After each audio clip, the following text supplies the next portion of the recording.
Paramashivoham. Om Nithyananda Paramashivam. Om Nithyananda Paramashivam. Om Nithyananda Paramashivam.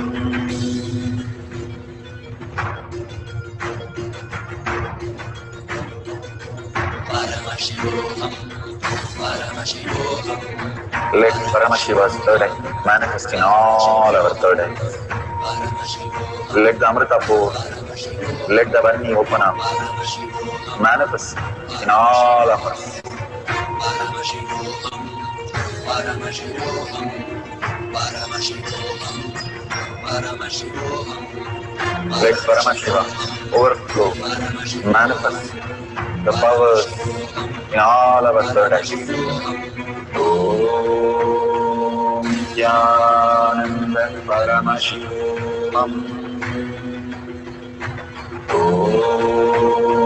Nithyananda Paramashivam. Om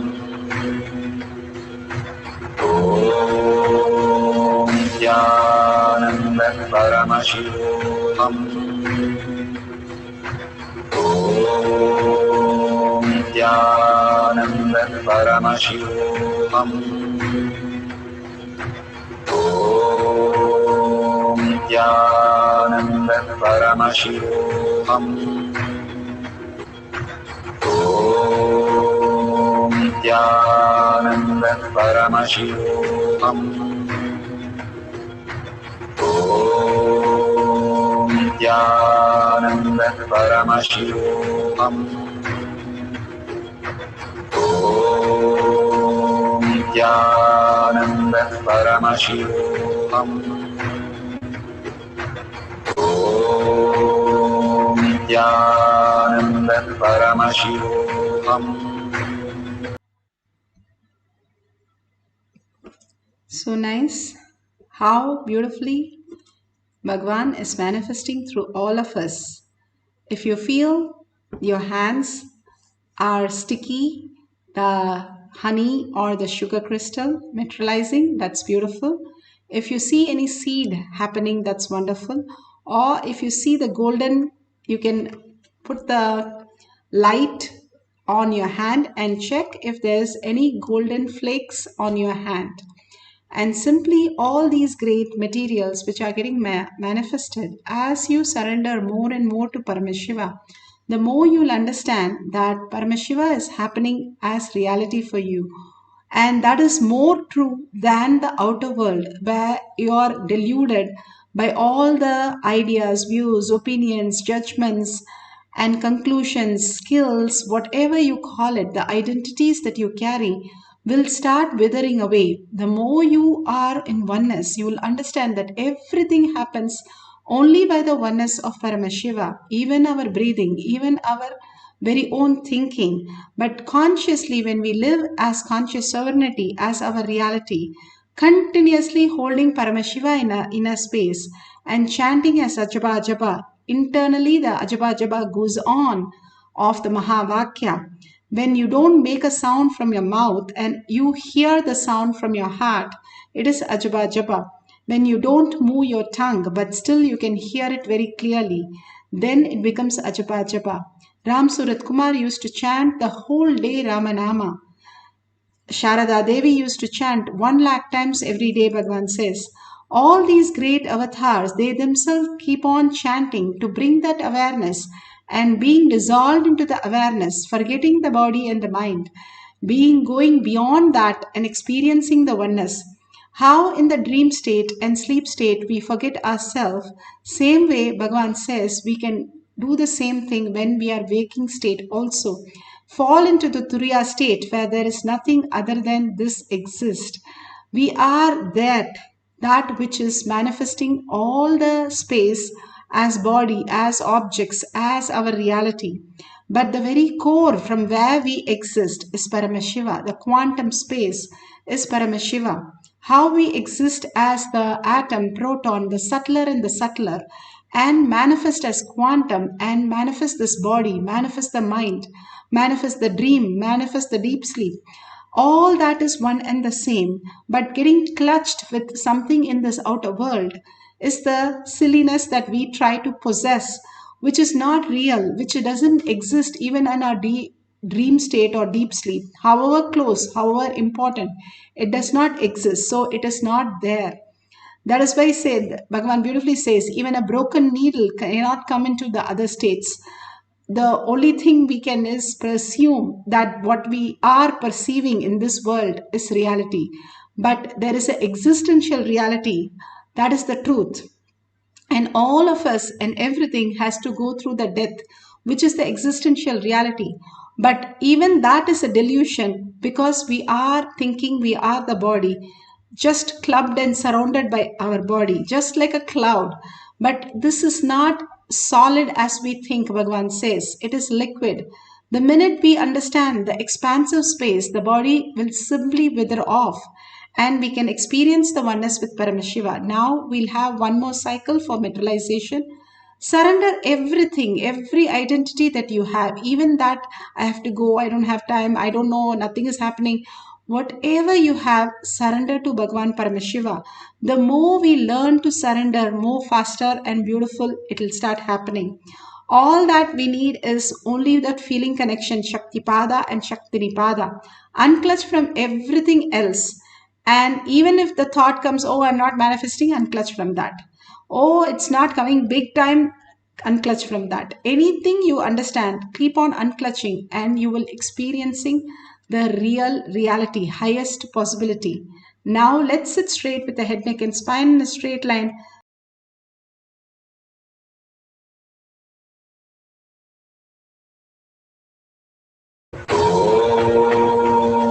Nithyananda Paramashivoham.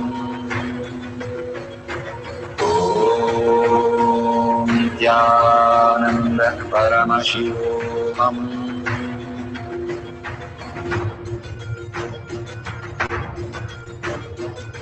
Paramashivoham, Paramashivoham.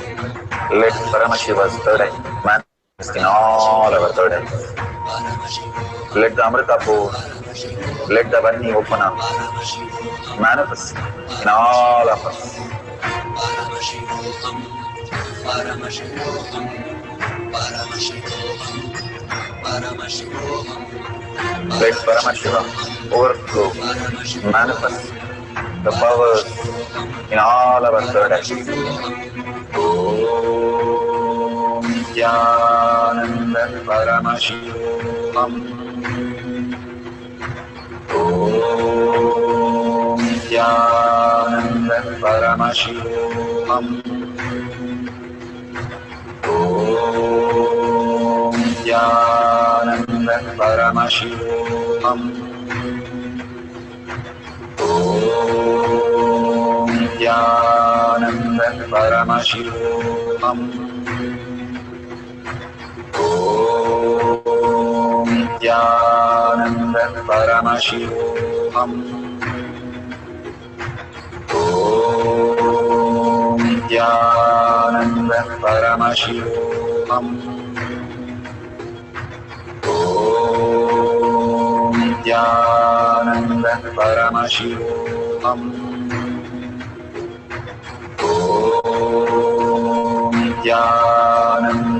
Nithyananda Paramashivoham. Om Nithyananda Paramashivoham. Om Nithyananda Paramashivoham. Om Nithyananda Paramashivoham.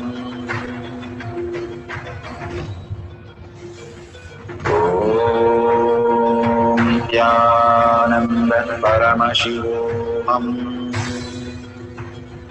Om Nithyananda Paramashivoham. Om Nithyananda Paramashivoham. Om Nithyananda Paramashivoham. Om Nithyananda Paramashivoham. Om Nithyananda Paramashivoham. Om Nithyananda Paramashivoham. Om Nithyananda Paramashivoham. Om Nithyananda Paramashivoham.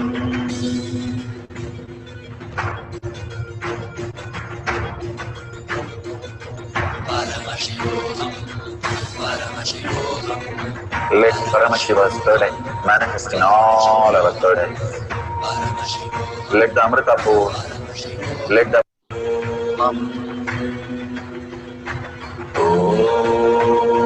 Nithyananda Paramashivoham. Om Nithyananda Paramashivoham.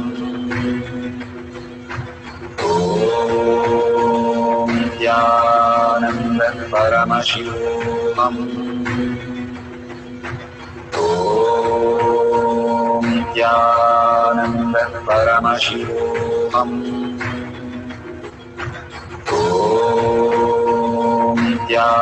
Nithyananda Paramashivoham. Om Nithyananda Paramashivoham. Om Nithyananda Paramashivoham. Om Nithyananda Paramashivoham. Om Nithyananda Paramashivoham. Om Nithyananda Paramashivoham.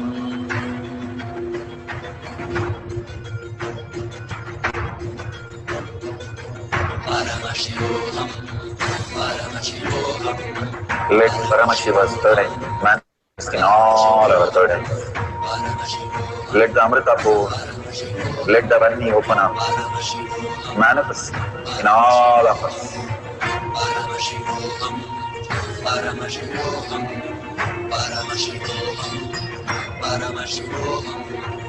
Let Paramashiva overflow, manifest the powers in all our third eyes. Om Nithyananda Paramashivoham. Om Nithyananda Paramashivoham. Om Nithyananda Paramashivoham. Om Nithyananda Paramashivoham. Om Nithyananda Paramashivoham. Om Nithyananda Paramashivoham. Om Nithyananda Paramashivoham. Om Nithyananda Paramashivoham. Om Nithyananda Paramashivoham. Om Nithyananda Paramashivoham. Verification process. Please ensure to thoroughly verify the following. Let's verify and make sure it's authentically manifested. There is no other added item. Make sure the picture is taken very nicely and clearly that you can share it with the world. Why do we need to share? Contributing to others' life, we start understanding Paramashiva more easily. When somebody makes a mistake, we are very clear how to correct it. That is what we always are able to correct in others. When we share to others also, we start recognizing our own inner space of conscious sovereignty, contributing to others' life, and that is the most beautiful thing.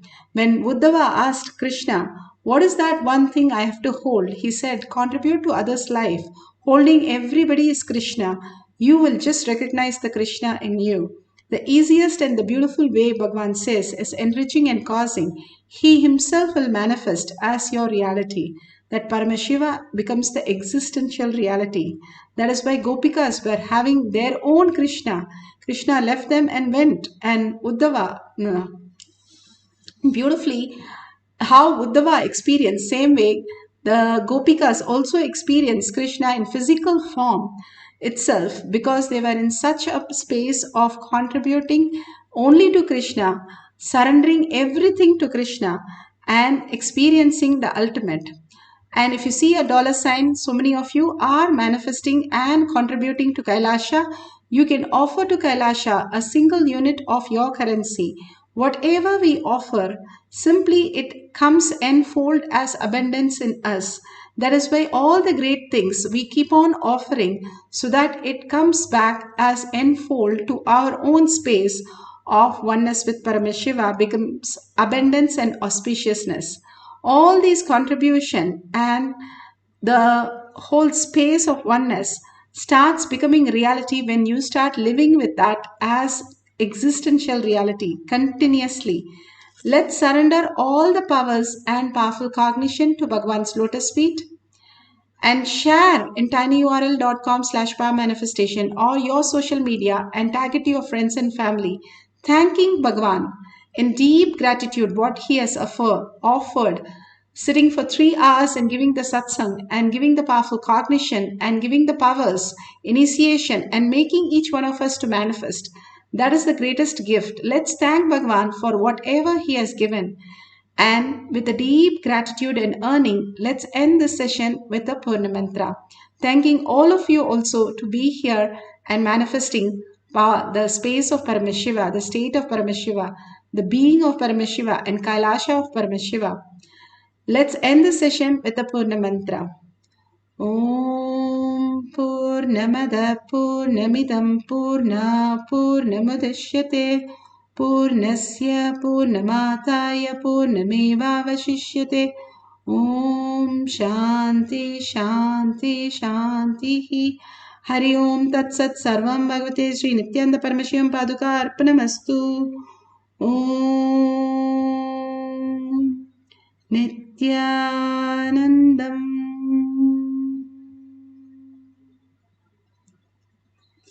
Thank you so much. See you again at 6 o'clock in the Zoom session or after the satsang in Kailash Kotyard Manifesting Past Sessions. Nithyanandam.